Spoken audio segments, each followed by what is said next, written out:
त्यांना ओबीसी प्रवर्गामधनं आरक्षण मिळावं या जुन्याच मागणीसाठी मनोज जरांगे पाटील हे पुन्हा एकदा नव्यानं एल्गार पुकारतायत आणि यासाठी ऐन गणेशोत्सवादरम्यान ते उपोषणासाठी मुंबईकडे रवाना झालेत। हायकोर्टानं त्यांना अनेक अटी शर्तींसह फक्त 1 दिवस आंदोलन करा अशी परवानगी दिली आहे। खरं तर ही परवानगी पोलिसांनी दिली आहे आणि जरांगेंच्या याच आंदोलनावरनं राज्यभरात खळबळ उडाली आहे। सोबतच राजकीय विश्वातही त्याचे पडसाद उमटू लागलेत। आंदोलनाने विषय संपणार नाही तो चर्चेने सुटेल। मराठी माणसाची भक्कम एकजूट टिकू नये राहू नये यासाठी देवेंद्र फडणवीस यांनी राजकारण केलं, सत्ता मिळवण्यासाठी। काँग्रेसनी सांगितलं पाहिजे की होय ओबीसीचं आरक्षण कमी करा, होय 18 पगड जातीचं आरक्षण कमी करा। सध्या परिस्थितीत जे ओबीसीला आरक्षण मिळत आहे त्या ओबीसीच्या आरक्षणाला कुठल्याही प्रकारचा धक्का लागता कामा नये।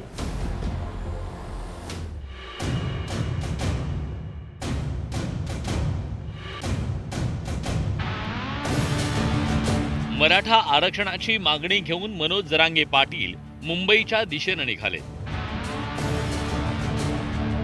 त्यांच्या सोबत राज्यभरातील मराठा बांधव एकवटले।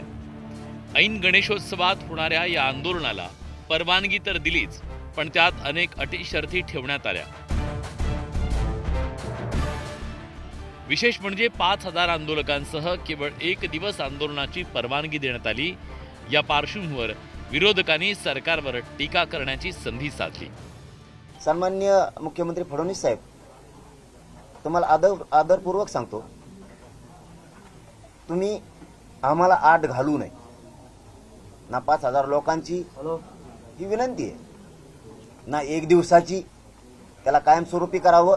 मुंबई ही मराठी माणसांची आहे, मुंबईवर मराठी माणसाचा अधिकार आहे। मुंबईत येण्यापासून मराठी माणसाला थांबवू नये ही आमची स्पष्ट एक भूमिका आहे। लोक जर कबुतरांसाठी आंदोलनं करू शकतात आणि सरकार त्यांना परवानगी देतं, तर मराठी माणसाला त्यांच्या मागण्यांसाठी आंदोलन करण्याचा अधिकार आहे, मग ते कोणी असो। केवळ 1 दिवसाची परवानगी मिळाल्यानं जरांगे पाटलांनीही संताप व्यक्त केला, पण सरकार त्यांच्या मागण्यांवर सकारात्मक असून आंदोलनातून नाही तर चर्चेतून मार्ग निघेल असं सत्ताधारी म्हणतात। मी त्याला म्हटलं की चर्चा करून जर आंदोलन थांबणार असेल तर त्या चर्चेला काही अर्थ राहणार आहे, अन्यथा चर्चा केल्याच्या नंतर जर पुन्हा तुमचं आंदोलनावर तुम्ही कायम असाल तर शेवटी तो तुमचा अधिकार आहे। सरकार सकारात्मक, आम्ही म्हटल्याप्रमाणे आम्ही काही गोष्टीचे निर्णय केलेले आहे। रात्र झाल्यानंतर परत त्यांचा काही निरोप आला नाही। मी आज सकाळी देखील विखे पाटील साहेबांना फोन लावण्याचा प्रयत्न केला, परंतु त्यांचा फोन लागला नाही, पण निश्चितपणे त्यांचा फोन येईल। आम्ही देखील त्यांना विनंती करतोय ही समिती जी तुमच्या नेतृत्वाखाली केली आहे त्यामध्ये माननीय मनोज दादाचे विषय काय, मनोज दादाची मागणी काय, ती मागणी तुम्ही निश्चितपणे ऐकून घेतली पाहिजे, समजून घेतली पाहिजे, राज्याच्या मुख्यमंत्र्यांना ती सांगितली पाहिजे। ओबीसी आणि मराठा समाजाच्या आम्ही पाठीशी आहोत असं सांगताना ओबीसींवर अन्याय होणार नाही अशी प्रतिक्रिया मुख्यमंत्री फडणवीसांनी दिली आहे। दोन्ही समाजाला माझी विनंती आहे की शासन दोन्ही समाजाच्या हिताचा विचार करेल। कुठल्याही समाजाला दुसऱ्या समाजासमोर आणण्याचा शासनाचा हेतू नाही, त्यामुळे कोणावर अन्याय करून कोणाला देण्याचा प्रश्न नाही आहे। दोघांचे प्रश्न आम्ही सोडवणार आहोत। त्यामुळे ओबीसी समाजानेही हे लक्षात ठेवावं की कुठेही त्यांच्यावर अन्याय आम्ही होऊ देणार नाही आणि मराठा समाजाने हे लक्षात घ्यावं की आम्ही सोडवल्यात सगळे प्रश्न, दुसरे कोणी सोडवले। आम्ही मराठा समाजाच्या मागे उभे आहोत, याचा अर्थ असा नाही की आम्ही दुसऱ्या समाजाचं आरक्षण कमी करून या समाजाला द्या या भूमिकेला आम्ही नाहीये। जरांगेंच्या आंदोलनामुळे सरकार दबावाखाली तर येणार नाही ना, या धास्तीनं दुसरीकडे ओबीसी संघटनांनी सुद्धा आंदोलनाचा इशारा दिलाय। नागपूर येथील संविधान चौकात साखळी उपोषणाचे आयोजन करून आम्ही आमच्या मागणी सरकारकडे रेटू आणि हे करत असताना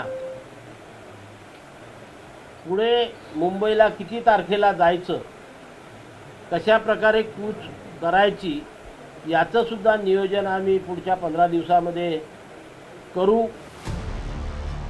मनोज जरांगे पाटील यांनी मराठा आरक्षणावरून पुन्हा एकदा आक्रमक पवित्रा घेतलाय. मात्र जरांगेंच्या या आक्रमक पवित्र्यामुळे त्यातून मार्ग काढण्याचं मोठं आव्हान सरकार समोर आहे. Bureau report, news 18 Lokmat.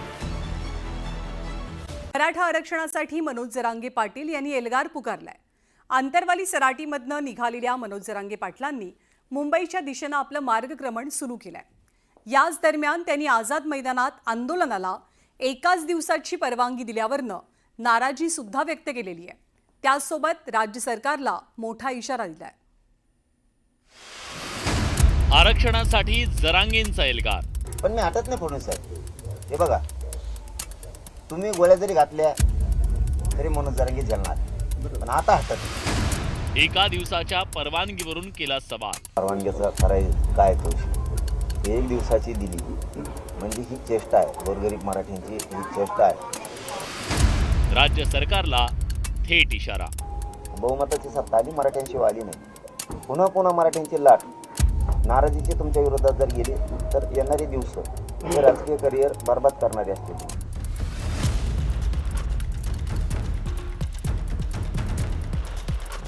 Maratha आरक्षणाच्या मागणीवरून अंतरवाली सराटीहून निघालेले मराठा आंदोलक मनोज जरांगे पाटील गुरुवारी सकाळच्या सुमारास शिवनेरीला पोहोचले. शिवनेरी किल्ल्यावर छत्रपती शिवाजी महाराज यांच्या जन्मस्थळाचं त्यांनी दर्शन घेतलं. सोबतच त्यांनी शिवनेरी किल्ल्यावरील माती आपल्या कपाळी लावली. शिवनेरीला दिलेल्या भेटीनंतर जरांगे पाटील मुंबईकडे रवाना झाले. आरक्षण मिळाल्याशिवाय मागे हटणार नाही असा निर्धार जरांगे पाटलांनी व्यक्त केलाय. परवाचं मग परवानगी नाही, असं होऊ शकत नाही, असं होऊ शकत नाही. एक दिवसात मग अंमलबजावणी करा, जाऊ दे. एक दिवसात अंमलबजावणी करून टाका, नाही तर आत्ताच करा ना.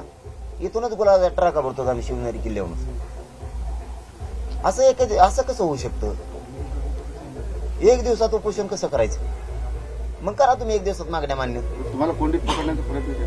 समाजाला मूर्ख बनवते ते, अपमान करतात माझ्या समाजाचा आणि माझा पण प्रत्येक वेळी जाणून बुजून. कारण मी मॅनेज नाही होत, पण मी हटत नाही फडणवीस साहेब. हे बघा, तुम्ही गोळ्या जरी घातल्या तरी मनोज जरांगे जलणार, पण आता हटत नाही. मराठा आरक्षणाच्या मागणीवरून मुंबईकडे निघालेल्या जरांगे पाटलांचं जागोजागी जंगी स्वागत केलं जात आहे. यावेळी बोलताना जरांगेंनी राज्य सरकारला गर्भित इशारा दिलाय. मराठ्यांच्या गोरगरिबांची नाराजी अंगावर घेतलं, पुढच्या काळात पण काय होईल? तुमच्यातला गैरसमज फडणवीस साहेब पुन्हा काढून टाका. बहुमताची सत्ता आली, मराठ्यांशी वाली नाही. पुन्हा मराठ्यांची लाट, नाराजीचे तुमच्या विरोधात जर गेले तर येणारे दिवस हे राजकीय करिअर बरबाद करणारे असतील तुमचे. म्हणून मी कालही सांगितलं, शहागडच्या खुटा चौकातून, आज पण पवित्र भूमीतून शिवनेरी गडाच्या पायथ्याहून सांगतो, विनंती करून सांगतो. ते योग्य संधी आहे फडणवीस साहेब, तुम्हाला संधीचं सोनं करायची, गोरगरीब मराठ्यांचे मन जिंकायची. तुम्ही मराठ्यांच्या मागण्याची अंमलबजावणी करा. हेच मराठी गुलाल टाकून मरेपर्यंत तुम्ही दिलेल्या आरक्षणाचा तुमचा उपकार विसरणार नाही. जरांगे पाटलांच्या मुंबईतल्या आंदोलनाला पोलिसांनी केवळ एक दिवसाची परवानगी दिली आहे. त्यावरून जरांगे पाटलांनी नाराजी व्यक्त केली आहे. परवानगीचं करायचं काय करू, एक दिवसाची दिली म्हणजे ही चेष्टा आहे. गोरगरीब मराठ्यांची ही चेष्टा आहे. अशी एक दिवसाची परवानगी देणं म्हणजे तुम्ही तुमच्या अंगावरचं झटकून दुसऱ्यावर जाळ फेकून दिला असा अर्थ होतो. म्हणजे तुम्हाला असं सिद्ध करायचं होतं महाराष्ट्रासमोर मुख्यमंत्री फडणवीस साहेबाला की मी परवानगी दिली, मग काय चूक आहे. पण याच्यातून तुम्हाला दुसरा माहीत नाही फडणवीस साहेब काय संदेश राज्यात गेला. तुम्ही मान्य न्यायालय म्हणत होते, याचा अर्थ परवानग्या तुमच्याकडेच होत्या, कारण ती परवानगी तुम्ही दिली. मनोज जरांगे पाटलांना मुंबईत आझाद मैदानावर आंदोलन करताना फक्त 5,000 आंदोलकांना घेऊन येता येईल अशी अट पोलिसांकडून घालण्यात आली. त्यावर मनोज जरांगे पाटलांनी प्रतिक्रिया दिली आहे. 3,000 बसले, 5,000 बसले आणि दुसऱ्या ग्राउंडवर काही बसले, त्याचं दुःख कोणी मानू नका. आपल्याला विजय खेचून न्यायचा. आझाद मैदानात जाणं, 5,000 जागेवर 25 लाख जाणं हा उद्देश नाहीये आपला. आपला उद्देश आहे 5,000 बसू नाही तर 2,000 बसू, आरक्षणाचा विजय घेऊन जायचा. आजचे बसलेले उठले की तुम्ही उद्या या, एक दिवस लेट, परवा दुसरे या, हे सुरू आहे. ही चेन बंद पडू द्यायची नाही. मराठा आरक्षणासाठी मनोज जरांगे पाटलांनी ऐन गणेशोत्सवात आंदोलन सुरू केल्यावरून टीका केली जातीये. या टीकेचा समाचार घेताना त्यांनी सवालांच्या फैरी टाकल्या. तेव्हा तुम्हाला दिसलं का की बाबा हिंदूचा सण आहे, सणात कशाला लाठीचार्ज करायचा, कशाला आहे बहिणीच्या डोक्या फोडायची. आता आम्हाला शिकवायला मुंबईला चाललेलं की गणेश उत्सवात सुद्धा तुम्हाला हिंदू देव धर्मांचे देव कळणार. तुम्हाला कळाले तर लक्ष्म्या बसल्या होत्या तवा. लक्ष्मीला तर तुम्ही सगळे मानता, कारण लक्ष्मी कमी नारीच आहेत तुम्ही. नोटा लक्ष्म्या बसल्या असून आय माय लक्ष्मीला हाणलं तुम्ही. तवा जे आम्हाला आता हिंदू विरोधी म्हणतात की हिंदू सण असून मुंबईला चाललेत, आता म्हणणारे तवा कुठे गेलते. आरक्षणाच्या आंदोलनादरम्यान मराठ्यांनी शांतता आणि संयम बाळगावा असं आवाहन मनोज जरांगेंनी केलंय. जालन्याच्या अंतरवाली सराटीतून मुंबईच्या दिशेने निघालेल्या मनोज जरांगे पाटलांनी मराठा आरक्षणासाठी पुन्हा एकदा एल्गार पुकारलाय. Bureau report, news 18 Lokmat.